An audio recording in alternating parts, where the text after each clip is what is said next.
My name's Carmen. My,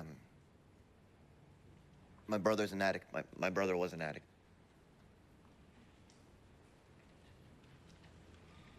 And this morning,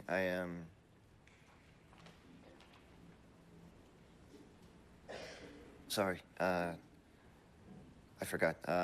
Before I came to Al-Anon, I was a cook. I mean, I'm still a cook. I'm just a different kind of cook, I guess.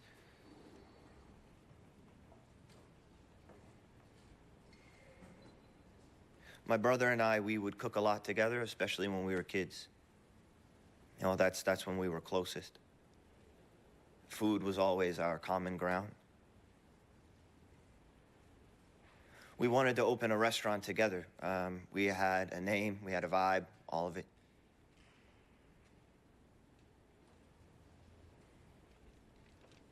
My brother could make you feel confident in yourself.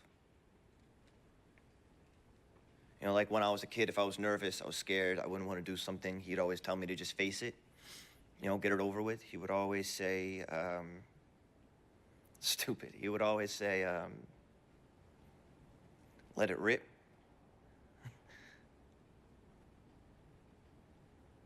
He was loud, and he was hilarious. And he had this amazing ability. He could walk into a room and he could take the temperature of it instantly. You know, he could dial it. And I'm not built like that, man. I didn't have a lot of friends growing up. I had a stutter when I was a kid. I was scared to speak half the time. And I got shitty grades because I couldn't pay attention in school. I didn't get into college. I didn't have any girlfriends. I don't think I'm funny.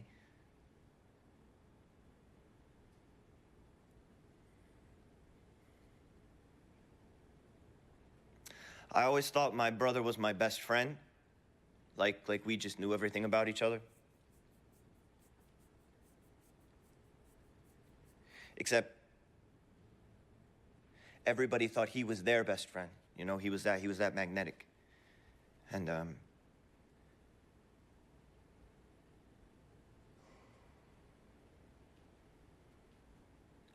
I didn't know my brother was using drugs.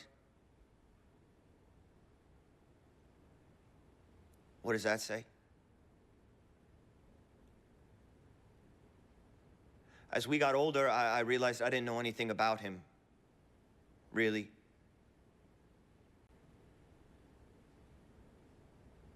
He stopped letting me into the restaurant a couple of years ago. He just cut me off cold, and that hurt, you know? And I think that flicked this switch in me where I was like, okay, fuck you, watch this. And because we had this connection through food, and he had made me feel so rejected and lame and shitty and uncool, I made this plan where I was gonna go work in all the best restaurants in the world. You know, like I'm gonna go work in real kitchens, like fuck mom and dad's piece of shit, right?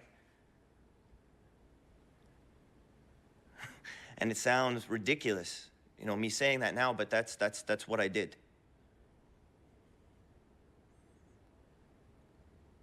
And I got the shit kicked out of me.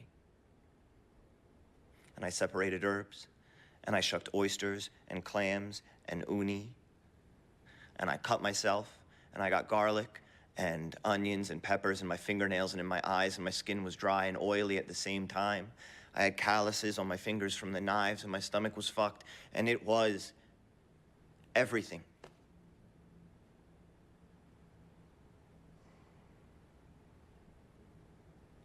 And a couple years later, this funny thing happened, which is like, for the first time in my life, I started to find this station for myself.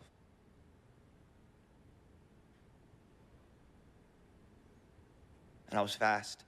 I wasn't afraid. And it was clear. And I felt okay, you know?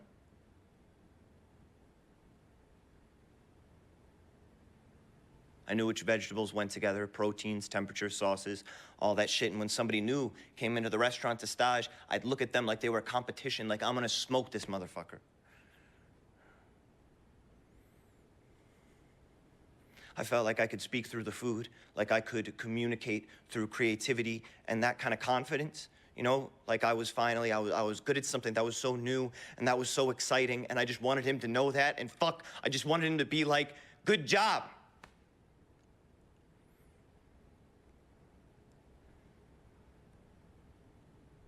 And the more he wouldn't respond, and the more our relationship kind of strained, the deeper into this I went and the better I got.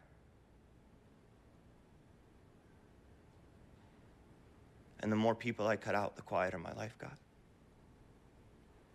And the routine of the kitchen was so consistent and exacting and busy and hard and alive, and I lost track of time, and he died.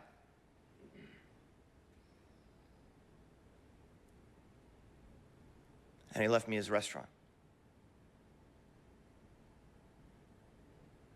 And over the last couple of months, I've been trying to fix it because it was in rough shape, and I think it's very clear that me trying to fix the restaurant was me trying to fix whatever was happening with my brother. And I don't know, maybe fix the whole family, because that restaurant, it has, and it does mean a lot to people.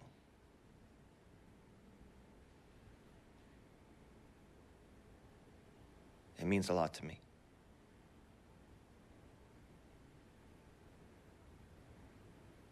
I just don't know if it ever meant anything to him.